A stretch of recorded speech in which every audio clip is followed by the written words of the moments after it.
Hello guys, this is Reese from Bommarito St. Peter's Volkswagen with another tip for you. Adaptive cruise control on your vehicle does stop and go.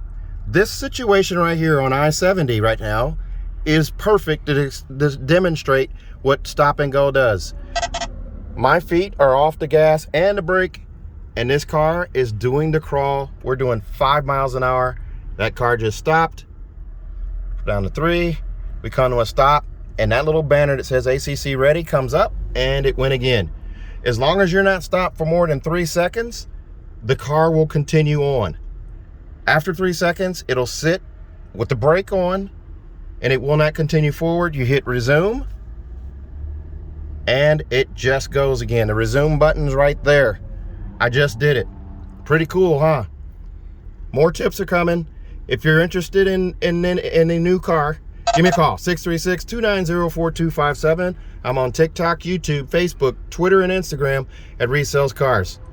Got a comment? Leave it in the comments below. Have a good day.